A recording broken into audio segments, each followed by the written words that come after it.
Good afternoon and welcome to the Abundant Empowerment Exchange. Today we have an exciting edition, City of Surprise. My special guest is Seth Dyson, and Seth is the Director of Human Services and Community Vitality at the City of Surprise. Seth, welcome today. Really happy you were able to join me here. And I know you got a lot of exciting things to share regarding the city of Surprise today. Uh, so why don't you take a moment and just tell us a little bit about yourself, your role at the city, and go Well, from there. oh, it sounds good. Robert's honored to be here. If for anyone watching or listening, I had the privilege of working with Robert as a partner here. So I'm with the City of Surprise, but Robert and I go back, gosh, what, 8 years or so now, working with when Robert was with Lutheran Social Services, I was with the City of Surprise. And so got a lot of great fond memories working with you, Robert, and appreciate all of your help. But I'm Seth. I work for the City of Surprise. Been here about 10 years, and I'm the director of our Human Service Community Vitality department. And I think I've got the coolest job in the entire world because I get to work with people like Robert and all sorts of community members, all trying to make a difference for the better. And so I get to come to work every day and I surround myself with folks like that, and I get to talk to folks who really want to see a healthy, resilient community. So I'm blessed. I think I have the best job in the world, and got a big job, but it's one of the best things that's ever happened to me in my life, and it's an honor to be here. And Robert, I love the title of your podcast. I think that's really cool. So thanks for creating this and sharing resources and information with the community. Well, you're welcome, Seth. And as you know, as I always tell people, if you want to know anything about Surprise or get anything done in the city of Surprise, Seth Dyson is your man. He's Mr. Surprise. But uh, and as I mentioned, we were pre-talking, I said we might break the ice by talking about the City of Surprise Interfaith Breakfast that you just had about 2 weeks ago, which I want to thank you again for the invitation. I had a wonderful time, as I always did, coming to that event. Can you elaborate a little bit on the interfaith breakfast that you all do annually? Yeah, thanks. It's one of my favorite events we do all year because it brings good people together who want to see a healthy, livable community. And so we host the annual Surprise Area Interfaith and Golden Rule Community Celebration. We started that because we didn't have an interfaith group here in Surprise when I first started about 10 years ago. And in human services, we know that in order to best serve our residents, we need partnerships with nonprofits, faith leaders, business leaders. And so, why does the local government kind of pull an interfaith breakfast together? Well, we did it because we needed to grow out our human service network so that every church, temple, whatever faith community someone's in, or school can refer people to the right resource at the right time. That's kind of our goal. And we still have a long ways to go, but this breakfast formed with that in mind. And then very quickly, we learned that we had a growing unhoused population here in Surprise.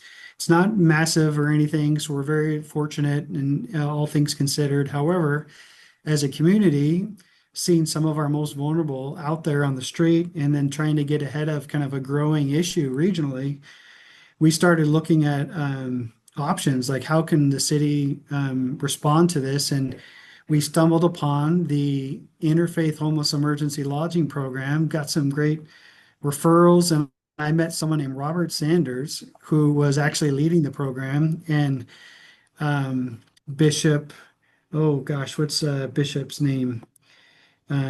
Connie Phillips is the CEO of Lutheran Social Services, and then Huddleston, Bishop Deborah Huddleston. that's right. Yeah. Before she was bishop, she, Robert, Connie, and myself, we all met. You remember? and we talked about, well, let's do a feasibility study. So our our interfaith breakfast then kind of shifted focus to how do we rally faith communities to kind of support this particular model. So and so over the last, next couple years, we were able to grow and start a interfaith homeless emergency lodging program, thanks to Robert and the great work from Lutheran Social Services.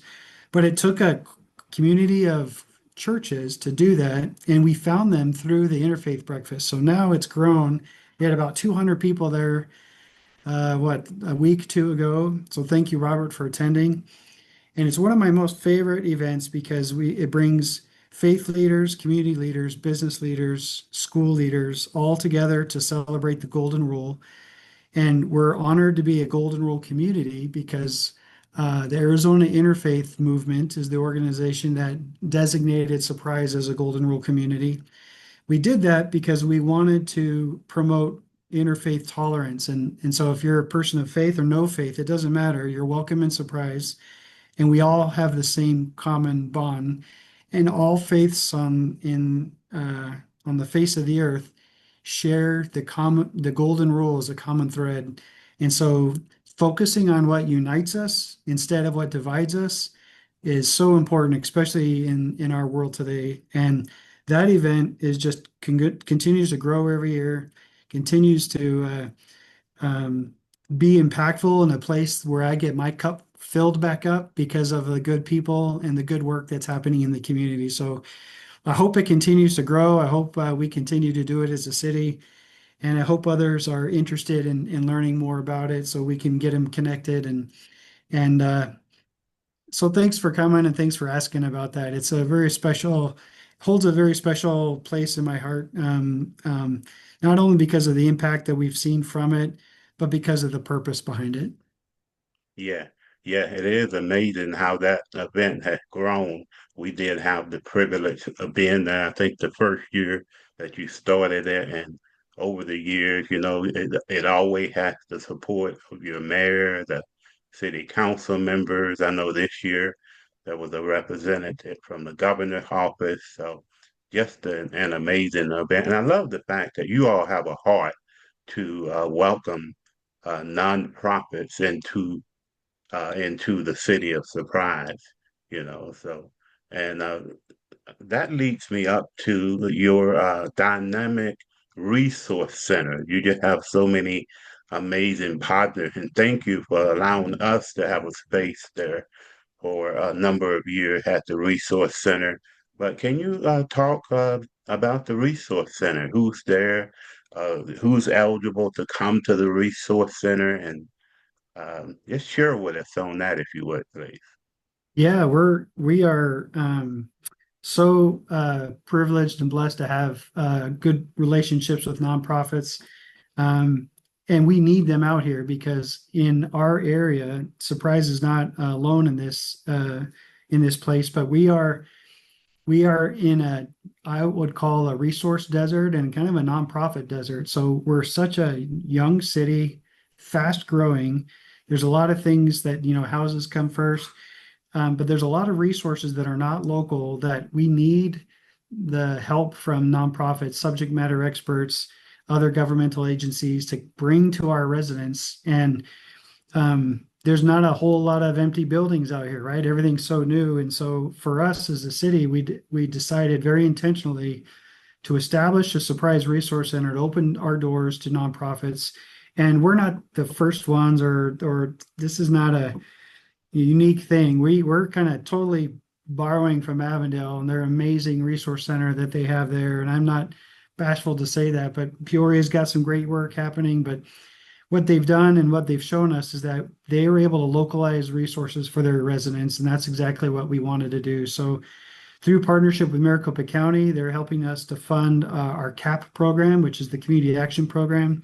That's kind of our big anchor tenant in the resource center. CAP offers rent and utility assistance to income eligible residents. That started our office, and then we've expanded to employment services, domestic violence support group services, food services, benefit assistance, crisis assistance, early childhood literacy programs, veteran services, all sorts of things. And so we have over 40 partners that now work out of the our very small, humble resource center right now. And some good news is because of the great work that is happening through those nonprofits and through our staff, we're going to be able to move into a bigger location coming this summer in our new community and resource center. And so I'm very excited because we'll be able to expand office space and cubicle space and classroom space and gathering space, primarily to the nonprofits who want to serve our residents. They just don't have a space to do it. And so if there are any nonprofit folks out there that are listening to this that want to serve Surprise or are already serving residents out here, but they don't have a place to meet, an example, Robert, is we had domestic violence partners meeting folks at Starbucks and McDonald's because they needed a safe place to meet and they needed to meet in public. Well, I would hate to have a conversation like that in a Starbucks or a McDonald's. And so to offer some dignity and let people close the door and show that the community and other folks care about them, providing them some space is one of our goals. And so I'm proud to say that we served over 16,000 people last year. It's grown every year.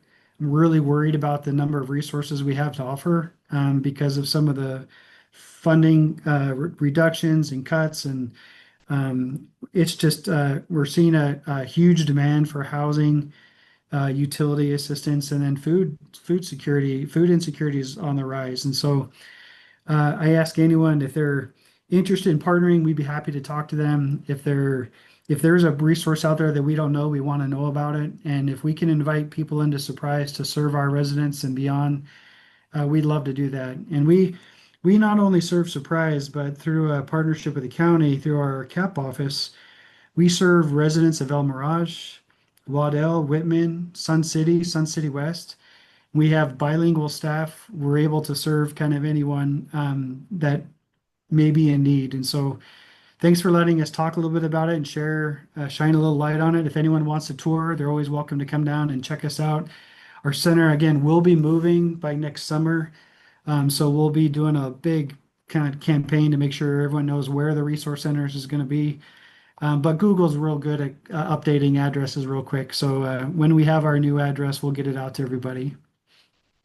Yeah, yeah.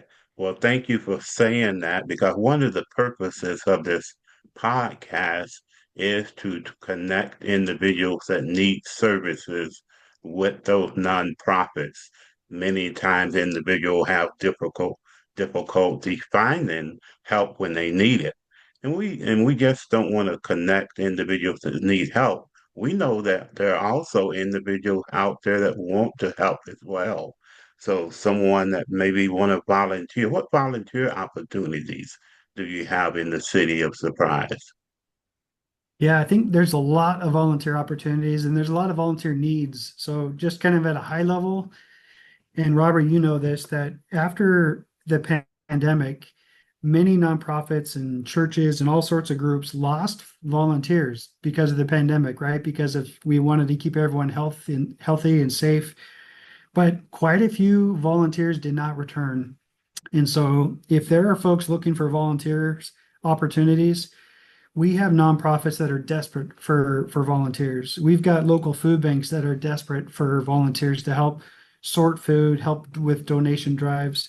So I would encourage anyone, whatever their kind of area of interest or passion is, we can probably get them connected to the food banks or to any of the groups that do volunteerism. Then from a city perspective, we have volunteers that work in our police department. They help us with road closures and crowd control. We have volunteers that work in our fire department. We have hundreds and hundreds of volunteer coaches for our parks and rec areas. And so I'd encourage everyone to think broad when you're thinking about wanting to volunteer. And then for us specifically, we take volunteers out of our Surprise Senior Center to help serve food, to help with some of our programming. And then we do very intentionally, we pull volunteers together every month in Surprise to go do community service. And so we've got what we call our surprise days of service, where once a month we'll pick a different project and we'll either go to the St. Mary's Food Bank here in Surprise, or we'll assemble kits for veterans or hygiene kits for our homeless. Whatever it is, we'll put people to work. And so, but every month, and it's on our city website, we have a different project. And it's really inspiring to see so many people give their time. We're able to share a little bit of the mission of why they're here. Why do we even have to fill a hygiene kit, right? What's going on and where are these kits going to go? Or why does our senior center need volunteers? We need people just to come and listen to our members who have wonderful stories to tell, but sometimes they don't have anyone to share it with. So let's bring them into community. Let's bring volunteers into community, and let's build community through sharing time and relation and stories. So um, what I'd suggest is just for us, and there's other cities that have very similar things. Just Google volunteer opportunities for the cities. We have a phenomenal partnership with Just Serve, which is a volunteer website that the Church of Jesus Christ of Latter-day Saints is the backbone organization and financially supports it, but it's not, it's not a church run and initiative to bring people to their church. It's all about community. And I love that spirit that they bring. And so just go to justserve.org, type on your city's name, and then search all of the volunteer opportunities there. Surprise, we use that Just Serve all the time. And so we post all of our volunteer opportunities there. So another tidbit for folks if they're looking to volunteer. Yeah, yeah. And another amazing program that you all have set is the senior center with services for seniors. Can you speak on that for a little bit? Yeah. So, we only have one senior center in the city of Surprise, and that's the same amount of senior centers as the town of Springerville, where I grew up in northern Arizona. And Springerville has 2,500 people. Surprise has 170,000 people. And we, as a city, don't want to get in the way of some of our age restricted communities. We have some beautiful age restricted communities, 55 plus, that have a lot of amenities. So we don't ever want to get in their way. However, we need more senior centers. We need more senior services because we have an aging population. Even though our general median age here in Surprise is 38, it's really young. We have lots of people that have come to retire here, and some of them live alone, and some of them need to be brought into community. And so I am a huge fan of, not only because we run our senior center, but anyone that lives near a senior center, I think should absolutely check it out. We have a very active senior center, and we're actually going through a rebrand because a lot of people don't see themselves ever going to a senior center. Robert, I talked to someone who was like 87 years old, and they said, "Well, I'm not a senior." Well, I said, "Well, I know you're not a senior, but you're always welcome to come." And so we laughed about it, but people have a perception of senior centers as like they walk in and it smells funky and people are kind of leaning over and watching TV and might be drooling. That's not what our senior centers are. We are very active adult centers. And so we're rebranding to an active adult and senior center. That's kind of who we are because we do daily programs, we do fitness programs, we do dances, we do line dancing classes, we do arts classes. We do the Olympics. We just had an Olympics last Friday where people are able to compete through a variety of games like cornhole and darts and axe, plastic axe throwing, not real axe throwing. But how fun is that, right? And what happens is a lot of people come, they're very lonely. They're recovering from trauma, or they've lost a loved one, and they just need connection. And a senior center is a wonderful place to do that. And because I'm really worried about some of those seniors out there that are aging in place that don't have anyone. They've maybe lost connections with family and friends, and they're not living a high quality of life. We have a growing epidemic in our country of social isolation, and that's really all ages, but I really worry about our seniors.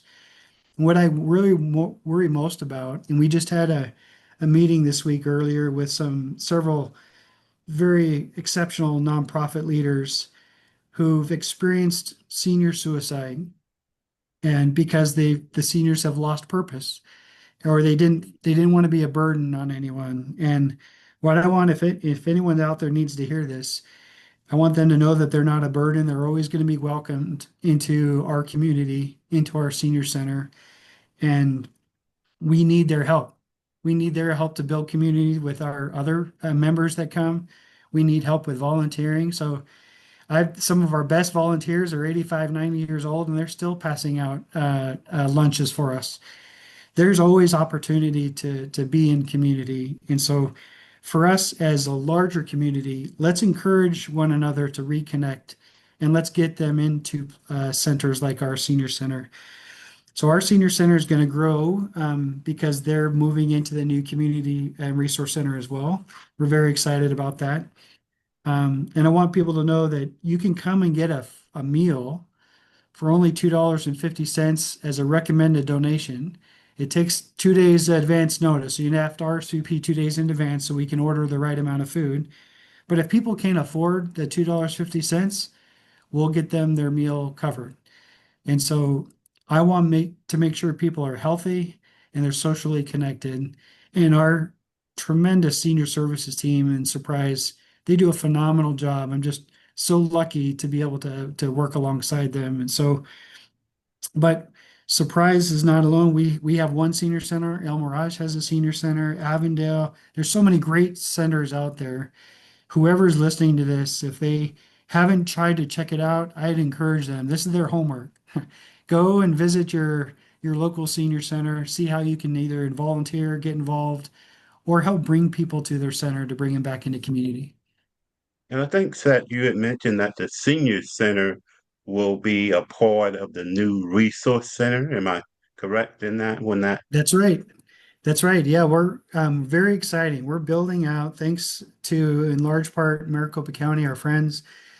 We're building out a 35,000 square foot facility. It's a $20 million project, and we're going to be opening next summer, but it's going to include our seniors, our senior services. It's going to have our resource center there. We're actually moving one of our pocket libraries, Hollyhock Library, right into the community center as well.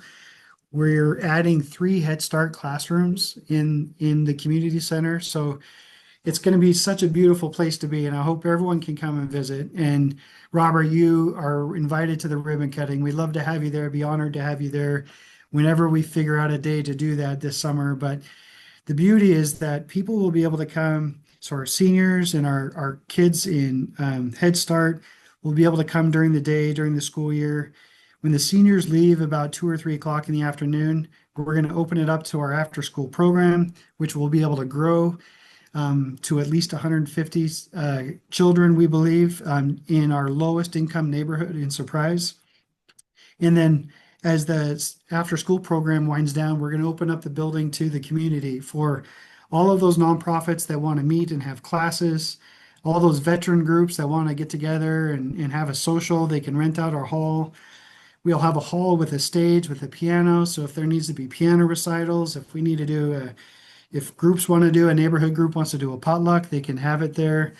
Our goal is to turn the building back open over to the community so we can grow community resiliency one connection at a time.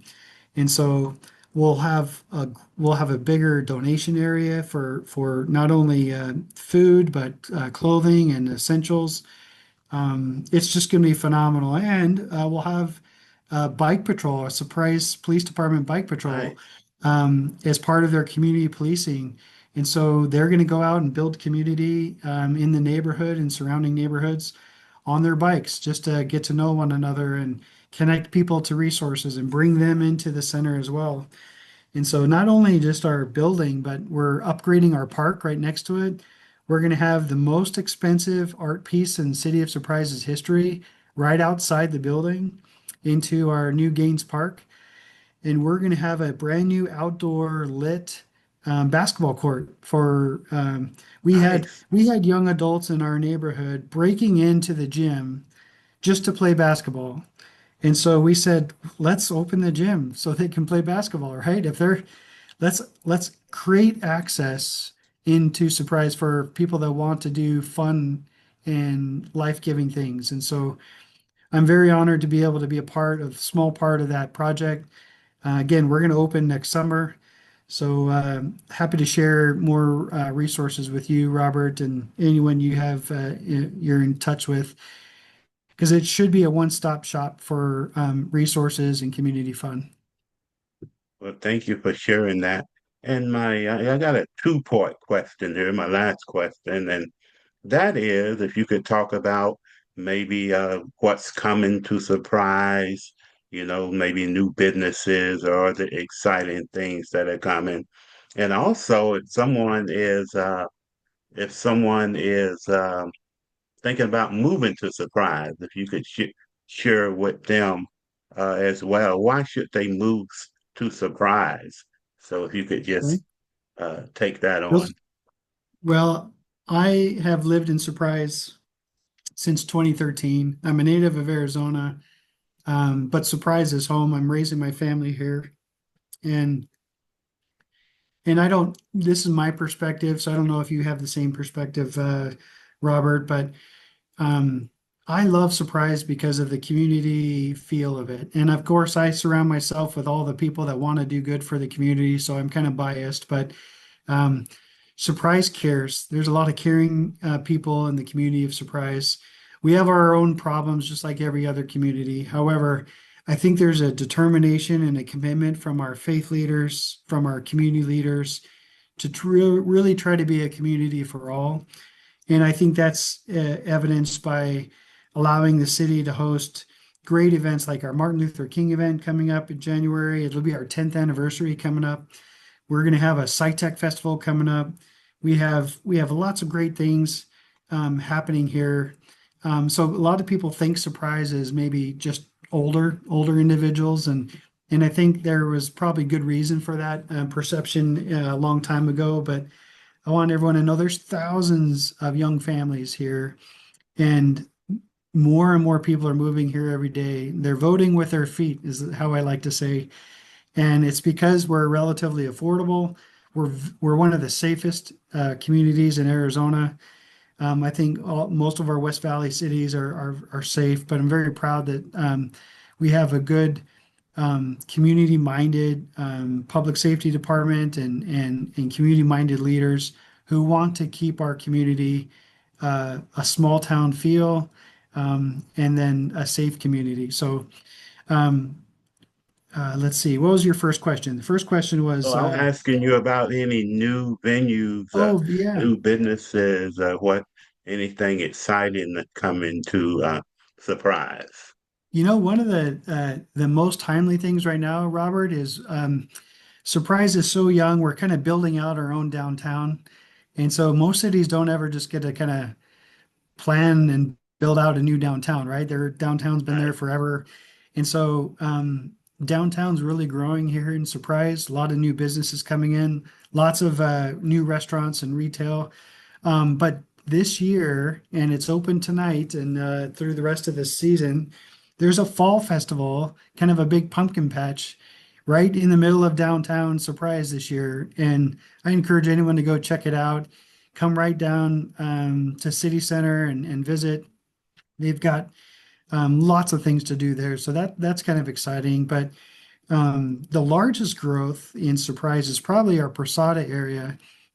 Once once Costco came in and the roads expanded, man, we've seen lots of things happen. So we just had a Nordstrom Rack and an Old Navy opened up, and just lots of new retail. So for a small community like Surprise, which I guess isn't that small anymore, we're over 170,000 people now.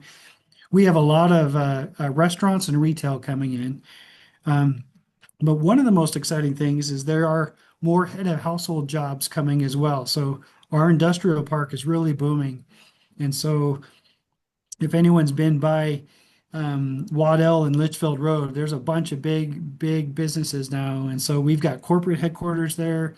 we've got lots of job opportunities there. And so I think their businesses are also voting with their feet. They're investing in the West Valley, not just Surprise, but the entire West Valley. We see uh, we see the West Valley as kind of one, even though we're all different communities. When something amazing happens in Peoria, there's some really great things happening from a business perspective in Peoria.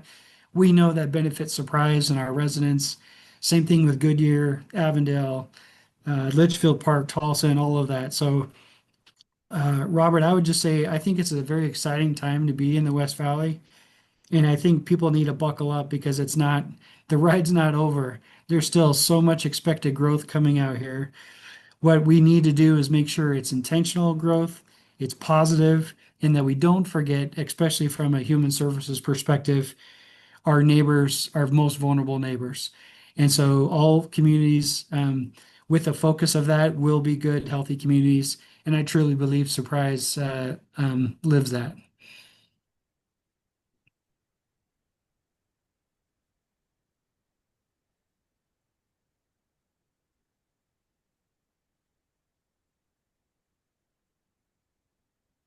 Did I answer all your questions there? I think you did. Any final comments today before we Yes. close out? One of the most important things probably is I think, Robert, you're an amazing person. You're a man of high character. I really enjoy working with you, and I know I wish we could have done more in your role, but um, if anyone knows you, they know that you're an amazing person. So thanks for shining your light to others, and not only the West Valley, but all everywhere you go. Well, I want to thank you too. It certainly means a lot for you to come on. I do have the number up for the Surprise Resource Center. If anyone has a need for any resources, rent, utilities, they can call in and check in uh, as well. Also, I want to thank everybody for watching today. And Seth, thank you very much for coming on. It really means a lot. You're always so very supportive over the year, and that's been so very much appreciated. Um, I have other podcast stuff pertaining to 911, also Hurricane Katrina, resources in the community, and I have a Facebook group, the Abundant Empowerment Exchange. You can join that. Also, you can find this on YouTube as well. So check us out there. And I want to just thank everybody for checking us out today. Join me next time on the Abundant Empowerment Exchange. Thank you. Have a great day.